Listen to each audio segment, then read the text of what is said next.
pada hari yang cerah ini, walaupun kemarin sempat hujan deras ya, untungnya tidak banjir di Jakarta. Tetapi sekarang lagi banjir informasi ya, karena ada pilkada di Indonesia, ada pilpres di Amerika kan gitu, luar biasa. Nah, ini semuanya terkait dengan situasi politik lokal di Indonesia maupun secara global. Kenapa demikian? Kebetulan kita hari ini ketemu dengan biangnya politik lah, Bapak Darmizal. Dulu kalau kita ingat sejarah perpolitikan Indonesia setelah reformasi, kita mengenal pemilihan umum langsung. Nah, kemudian yang menarik adalah karena beliau ini adalah terlibat, kata terlibat ini tidak selalu berarti negatif, terlibat dalam perpolitikan Indonesia dari masa ke masa. Ini catatan yang menarik untuk pelajaran sejarah dan politik di Indonesia kan? Dari muda sampai tua. Ya betul, tapi beliau tetap awet muda ini. Beliau pernah menjadi tim suksesnya Prabowo Hatta. Yes. Ya, kemudian Jokowi Amin. Iya. Yang kemudian adalah yang terakhir adalah Prabowo Gibran. Iya. Nah, yang menarik adalah pada waktu beliau menjadi tim sesnya dari Jokowi Amin, Presiden Jokowi setelah terpilih adalah ingin memaksimalkan konektivitas di Indonesia. Caranya gimana? Secara fisik adalah infrastruktur. Tentu ada non-fisik juga ya. Iya. Nah, sekarang kita sudah punya presiden baru. Menariknya lagi adalah ini yang unik nih. Di Amerika sedang ada pilpres juga. Yes. Donald Trump yang comeback menjadi calon presiden, kemudian berhadapan dengan Kamala Harris. Rencananya kan sama Joe Biden, Pak. Iya. Tapi akhirnya Kamala Harris lah yang ditampilkan oleh Partai Demokrat karena Presiden Joe Biden sudah tua. Nah, ada kendala-kendala. Adalah kendala yang dihadapin ya, sudah banyak orang ketahui. Inilah yang kita mau bahas nih, karena bagaimana juga Amerika Serikat dan juga negara-negara yang lain itu punya pengaruh terhadap kehidupan di seluruh dunia, termasuk Indonesia. Iya. Kembali lagi kepada pemerintahan Pak Jokowi yang membangun infrastruktur. Bapak bagaimana melihat prospek ekonomi Indonesia ini setelah Prabowo Subianto bersama Gibran memegang tampuk RI 1 dan RI 2 dalam kaitannya prospek ekonomi Indonesia ke depan ini, Pak? Iya. Baik, Bli. Terima kasih nih. Sudah datang di poskonya relawan Prabowo Gibran hari ini. Pertanyaan Bli ini ada yang hipotetif, ada juga yang sudah menjadi fakta gitu. Faktanya adalah benar, saya menjadi ketua umum dulu waktu Prabowo Hatta sebagai kandidat presiden dan wakil presiden, kemudian berlanjut menjadi ketua umum relawan Jokowi Amin, dan hari ini relawan Prabowo Gibran. Kami singkat menjadi Rejo 4 Prabowo Gibran. Alhamdulillah, apa yang kami pikirkan, apa yang kami perbuat dan kami lakukan mampu berpartisipasi walaupun kecil perannya dibanding dengan yang lain-lain gitu, kita menghantarkan beliau. Namun demikian, problem itu selalu saja ada. Apa yang menjadi problem? Pemimpin dalam skala apapun itu seperti seorang pedagang yang berada di gurun pasir membawa keledai dan anaknya. Pada satu desa, anaknya dinaikkan di keledai dengan barang-barangnya. Desa berikutnya orang mengatakan, ini tidak adil. Masa keledai yang begitu kecil, kamu naikkan barang dan anakmu? Gitu. Berat banget itu. Berat banget. Akhirnya anaknya diturunkan. Desa berikutnya orang mengatakan, bodoh betul kamu ini. Keledai itu fungsinya untuk angkut barang. Mestinya kamu dan anak kamu beserta barangnya naik di atas keledai. Tinggal kamu kendalikan. Desa berikutnya dia dihujat lagi oleh orang. Karena menaiki keledai bersama barang dan anaknya. Terakhir mau sampai itu, dia bawa barang, anaknya turun dari keledai, keledainya dia berjalan sendiri. Dapat hujakan juga. Masa kamu yang panggul barang, anakmu berjalan, keledainya gak bawa apa-apa gitu. Waduh, serba salah itu. Itulah nasib pemimpin dimanapun dia berada.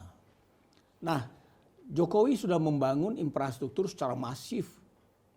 Sebagai legacy terakhirnya adalah menjalankan apa yang jadi cita-cita founding fathers kita, yaitu membangun ibu kota negara IKN di Nusantara. sekarang ini ya. Berbagai pemimpin sebelum beliau kan sudah merencanakan, ada yang di dekat dengan Jakarta sini, ada lagi yang di Kalimantan tempatnya lain juga, tapi pilihan terakhir dengan keberaniannya Presiden Jokowi membangun ibu kota Nusantara Di yang Kalimantan Timur. di Kalimantan Timur, di Penajam Pasir Utara. Nah itu legasinya. Namun kemudian ini belum selesai, terjadi transisi kepemimpinan. Kami berharap kepemimpinan ini adalah kepemimpinan yang berkelanjutan. Di situ titik krusialnya. Berkelanjutan itu mestinya apa yang sudah dirancang sebagai raw model atau sebagai dasar, kemudian tinggal dilanjutkan. Dan disparitasnya mestinya kecil. Gitu. Tapi kalau berkelanjutan itu kita berharap non disparitas. Lanjut saja dengan penyempurnaan-penyempurnaan. Pada skala ini kami meyakini Presiden Prabowo itu pilihan yang tepat bagi masyarakat.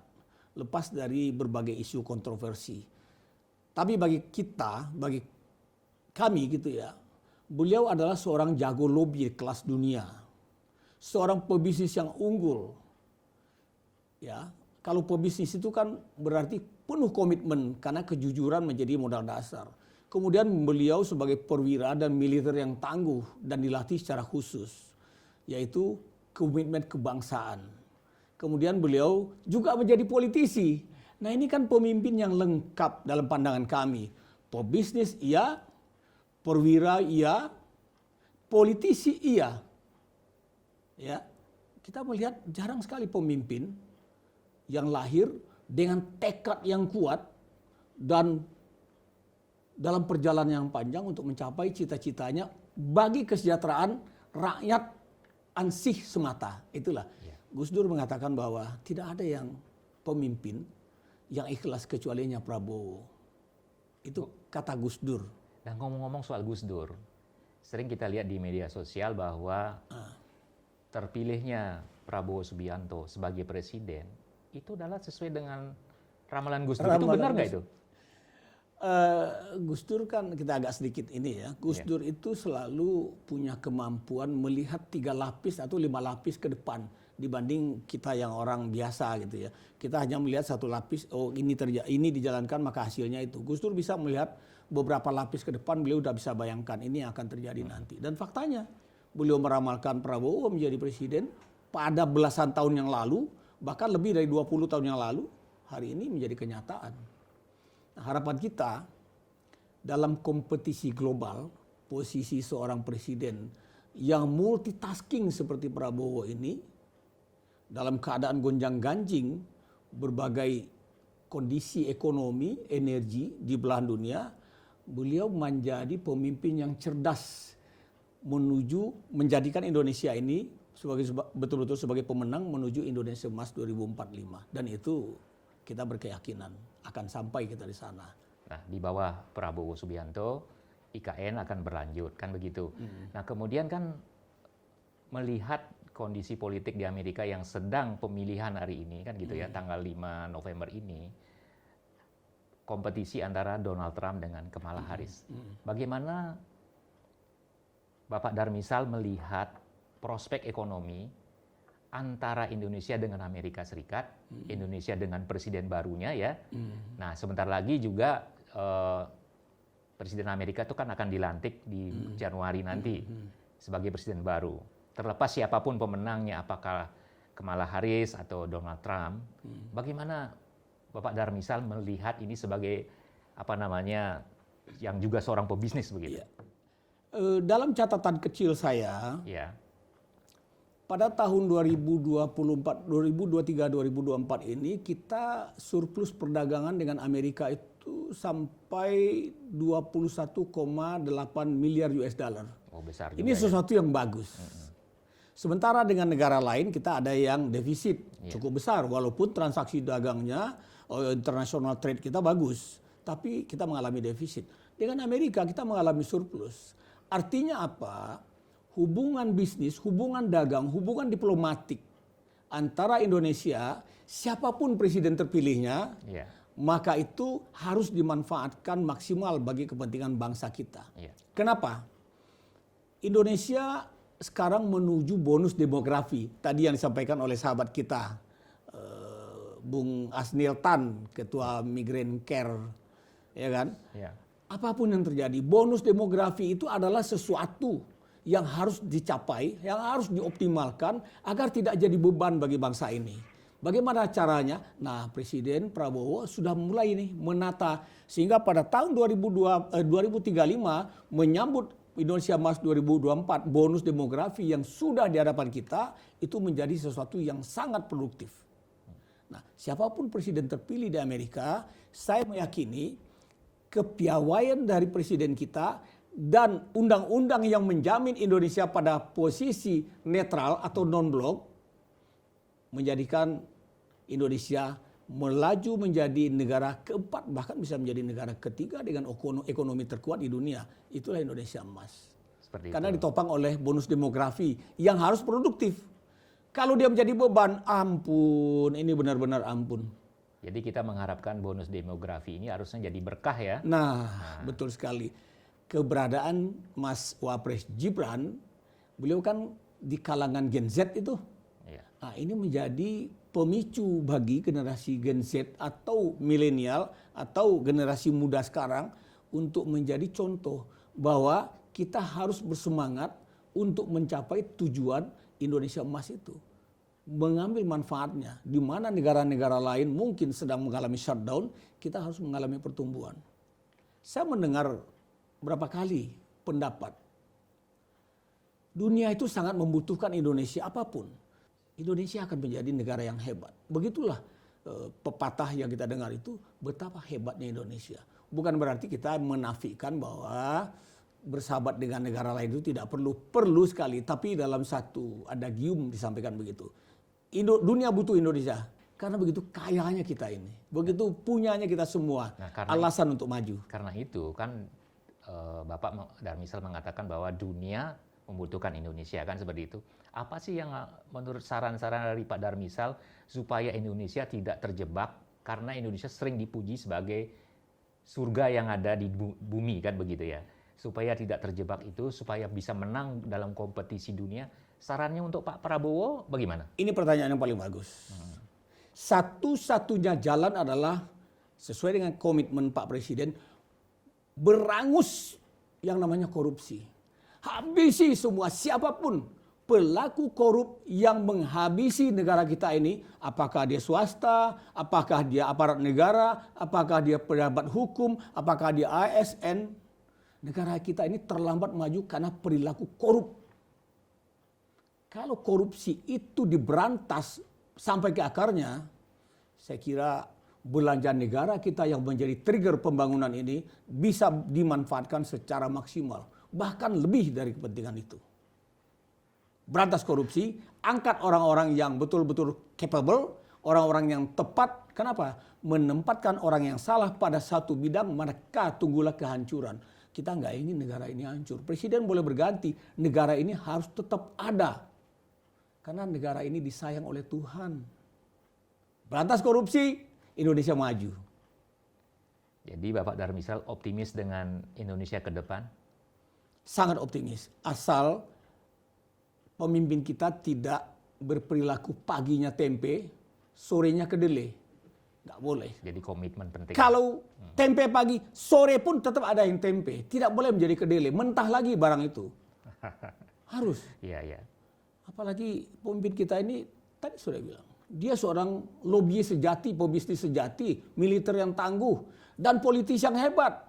4 kali bertarung dalam kontestasi Pilpres, menang di 2024 ini. Belum ada sejarahnya pemimpin di dunia yang begitu tekadnya kuat, bertarung, sehingga menjadi pemenang. Prabowo lah orangnya. Nah, sekarang kan kabinet sudah terbentuk, bahkan luar biasa ya. Karena dalam waktu singkat, setelah dilantik jadi presiden, menterinya segera dilantik, tidak perlu tunggu waktu.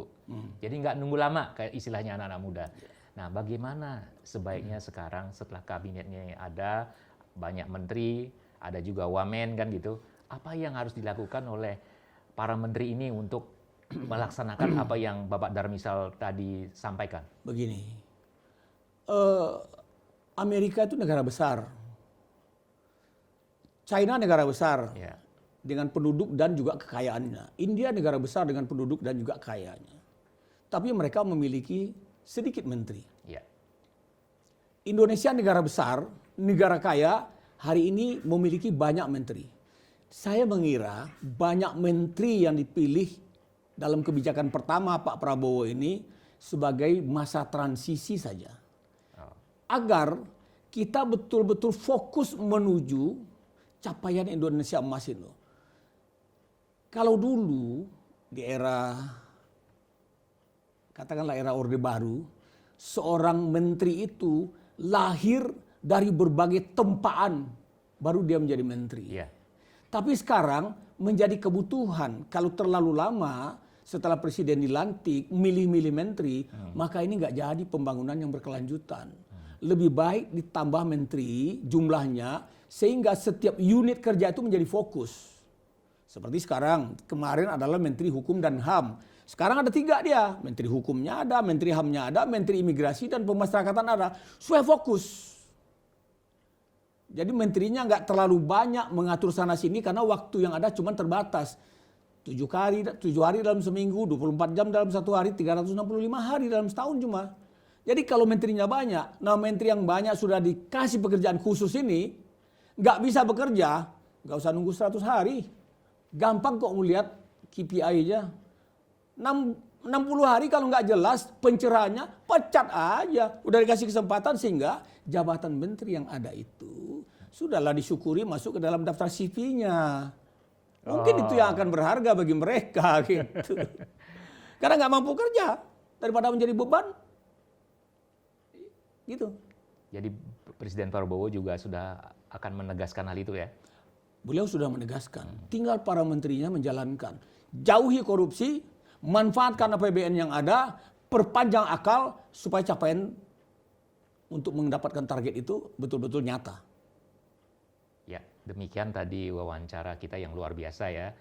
Nah, karena beliau ini sangat sibuk, kita beruntung sekali mendapatkan waktu yang begitu sempitnya, tapi beliau meluangkan waktu untuk wawancara ini. Kita harapkan apa yang disampaikan oleh Bapak Darmisal yang telah mengantarkan Prabowo Gibran sukses pada Pilpres 2024 yang lalu, kini menjadi harapan buat masyarakat Indonesia, apa yang diciptakan oleh para founding fathers, kemudian para pemimpin-pemimpin kita yang lain, supaya menjadi kenyataan. Terima kasih atas waktunya Bapak Darmisal. Terima kasih kembali, Uli.